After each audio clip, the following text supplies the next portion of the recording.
Mesdames et messieurs, bonjour et soyez les bienvenus pour cette nouvelle édition de notre journal de 15 heures au sommaire de l'actualité.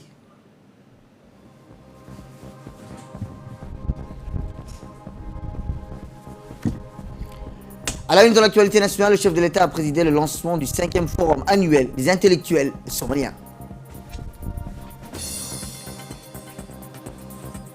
Et dans l'actualité internationale, aux États-Unis, 3 jours après les tornades, la recherche des disparus continue et l'aide s'organise.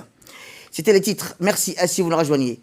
Eh bien, je vous le disais dans le titre, le président de la République, son Excellence Ismaël Omar Guelleh, a procédé aujourd'hui au Palais du Peuple au lancement du 5e forum annuel des intellectuels somaliens. Initiative de l'Institut de recherche de l'étude politique de la Somalie, Héritage, le Forum des intellectuels somalis, à valeur de plateforme, d'échange, d'idées et de vues sur le rôle que les communautés somaliennes sont à même de jouer dans la paix, la sécurité et le développement dans la région de la Corne d'Afrique.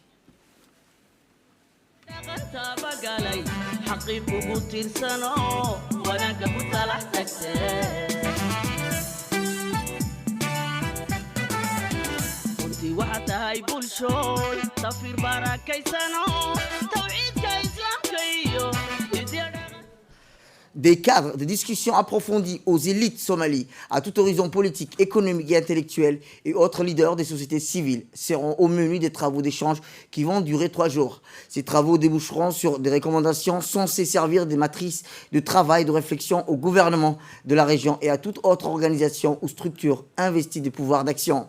Rappelons que le thème de ce 3e forum était dédié aux turbulences de la Corne et perspectives d'un développement durable. C'est là en raison du fait que les organisateurs de ce symposium estiment que les perspectives sont un vecteur propice à la réalisation d'une participation efficiente des Somalis de la région dans la résolution des principaux défis, notamment dans la paix, le développement économique dans cette partie du monde. Dans une allocution faite à la tribune, le chef de l'État, M. Ismaël Omar Guelleh, s'est réjoui du fait que l'éducation de la formation est publicitée par ce 3e forum.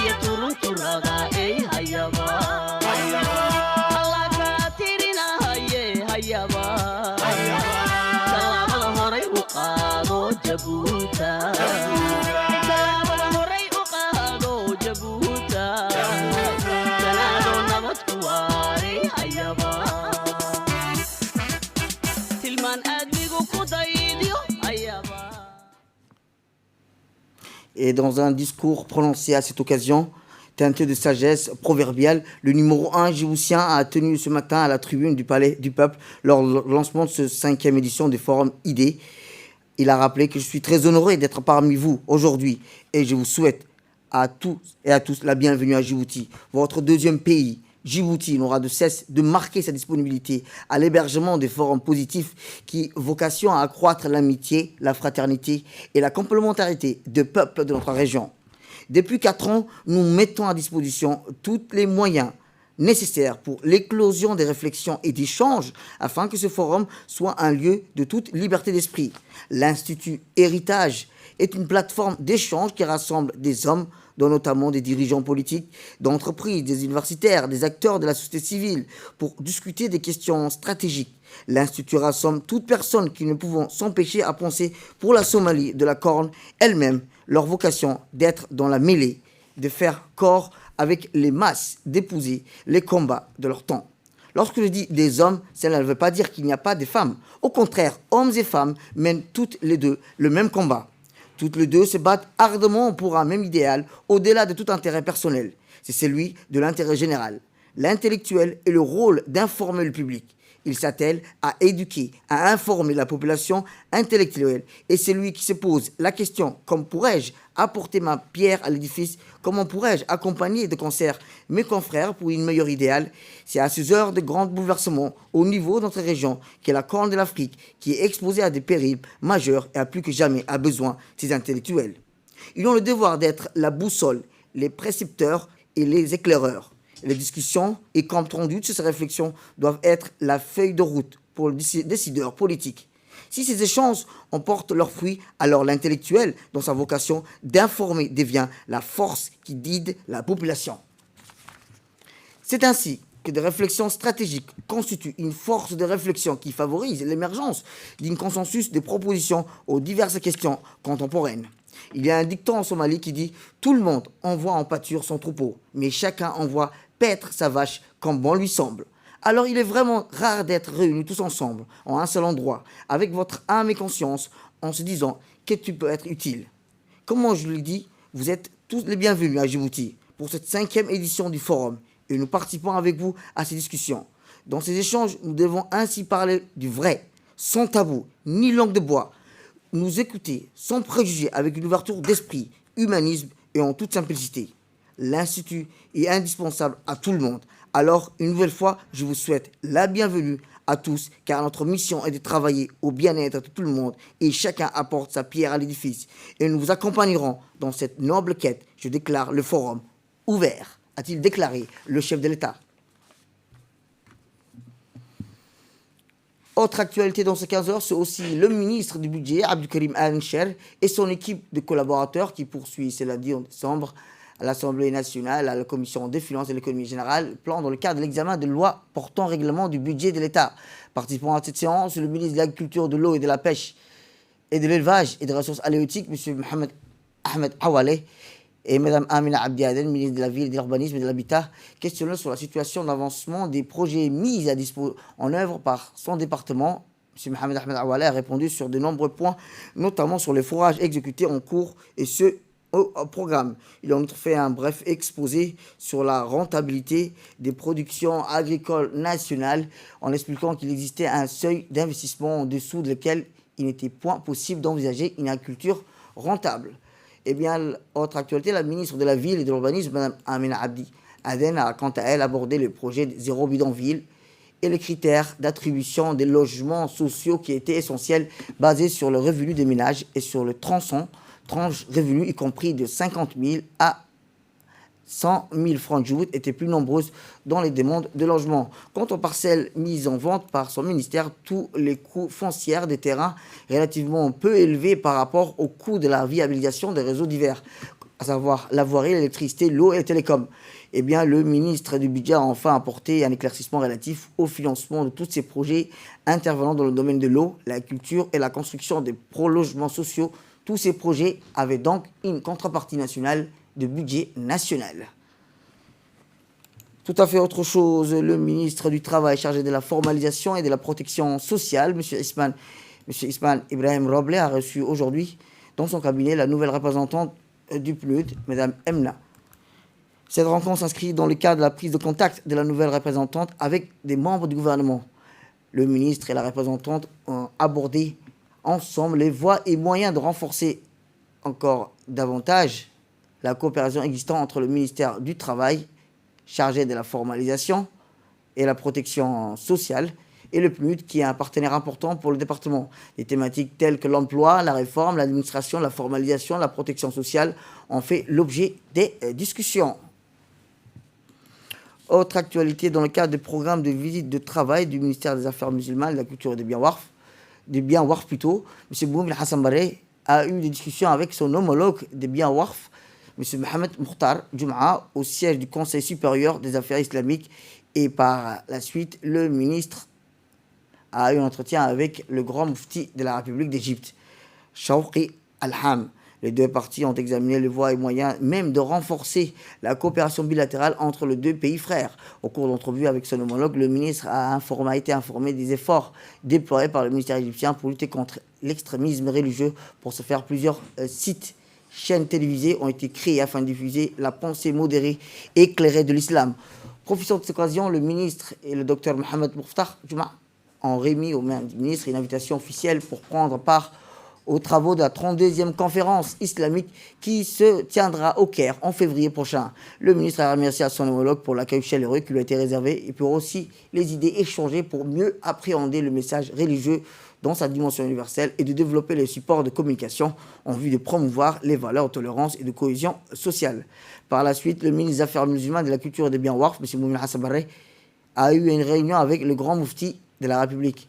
Le ministre de la Culture, M. Moumin Hassan Barre, et le moufti d'Égypte, en fonction de cette veille d'institution, a chargé l'émission des fatwas à la vie religieuse sur les questions qui relèvent de l'évolution de la vie contemporaine. Tout à fait autre chose, cette fois-ci, les caravaniers des mouvements de la jeunesse unis et indivisibles se sont rendus jeudi matin dans la commune de Balbala pour organiser une rencontre avec la jeunesse de la commune de Balbala afin de sensibiliser et de rappeler la jeunesse Balbala l'importance de la citoyenneté, du patriotisme, du volontariat pour le développement de notre pays. L'objectif est de promouvoir, de rassembler la jeunesse pour l'orienter vers la culture et la citoyenneté, du volontariat et du patriotisme, ainsi qu'à la cohésion sociale dans la commune de Balbala. Cette réunion a vu la participation du secrétaire national de la jeunesse, M. Mahad Hussein, le vice-président du secrétariat général de la commune de Balbala, Mahad Idriss, ainsi que les élus et les organisateurs de la jeunesse de la commune de Balbala, ainsi que de la société civile. De nombreux jeunes rencontrés sur place ont salué l'initiative et ont promis de se battre pour un large partage cette culture de paix, de patriotisme, de citoyenneté, gage de tout développement. Après la commune de Balbala, la caravane nationale citoyenne de la jeunesse et des mouvements des jeunes, une et indivisible, se dirigera plutôt vers la commune de Boulaos la semaine prochaine, avant la clôture générale de la caravane nationale citoyenne des jeunes. Nos aînés, tout le monde a sa part de responsabilité. Et dans cette part de responsabilité, l'État a rempli la sienne. Je vais en citer sans tarder juste 4 points importants. C'est d'abord les droits, notamment les droits de la femme, les droits des minorités, les droits des enfants. Et Dieu seul sait que le gouvernement n'a pas ménagé dans ce sens sur ces questions, ces efforts. Mais le gouvernement, comme vous le savez, et l'État n'est pas un tout. Il n'est pas un tout, et pour que la notion de citoyenneté soit complète, il faut l'implication et l'engagement de son peuple, de sa société, de ses filles et de ses fils, et surtout de sa jeunesse, qui sont les responsables de demain, dont dépend le Djibouti de demain.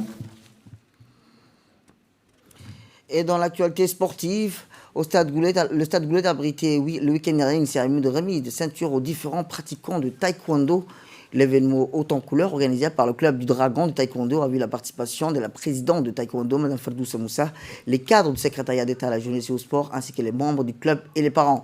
Pour rappel, le taekwondo moderne est l'héritier des arts de combat coréennes anciennes. Il rassemble beaucoup de karatékas japonais, mais se trouve sa spécificité dans la grande richesse et ses techniques de jambes telles que des coups et puis d'autres sauts enchaînés.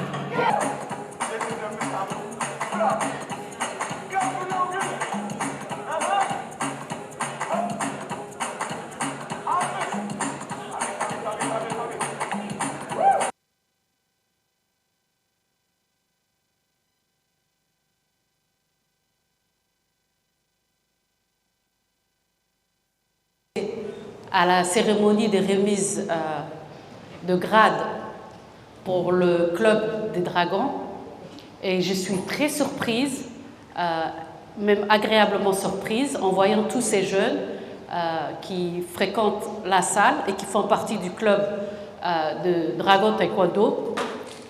Surtout, je suis très fière de voir qu'il y a beaucoup de filles. Je suis heureuse de voir aussi qu'il y a beaucoup de filles. Je vous encourage à continuer. Je vous encourage à continuer la pratique du taekwondo qui, certes, va vous permettre de vous défendre dans la rue, mais qui est aussi un sport qui a des principes qui vont vous aider dans la vie. Et je suis très heureuse de voir que vous avez un excellent maître, M. Radouane, apprécié au maître et continuez dans ce sens. Bravo, vraiment.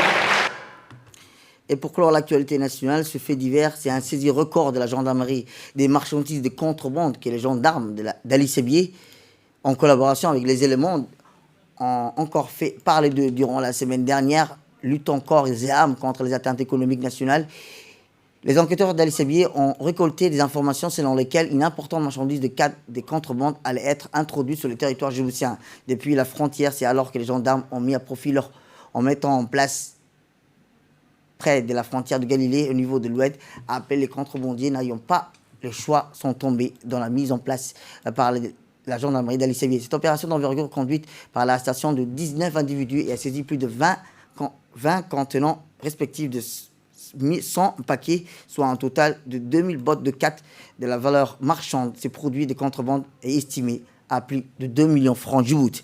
Il a été détruit par le feu selon les règles de la procédure en présence des agents de la douane.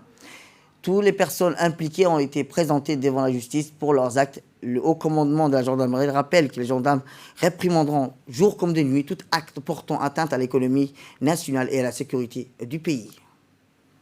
Et dans l'actualité internationale, je vous ai dans le titre, des dizaines de personnes sont toujours portées disparues au Kentucky, aux États-Unis. Vendredi, une trentaine de tornades ont traversé 6 États, laissant une trentaine de destructions sur des centaines de kilomètres. La ville de Mayfield, plus de 10 000 habitants, est devenue le symbole de cette dévastation. Le bilan provisoire d'une centaine de morts, 80 rien que dans le Kentucky. Ici, les équipes de secours continuent de rechercher d'éventuels survivants, même si que l'espoir s'immunise.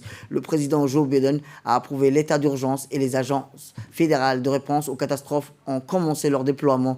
L'aide s'organise, les bénévoles distribuent de la nourriture, des vêtements et des produits d'hygiène. Les églises locales sont très mobilisées, offrant des abris à ceux qui n'ont plus rien. C'est la fin de cette édition. Merci à vous de nous avoir suivis. Restez avec nous pour la suite de nos programmes télévisés.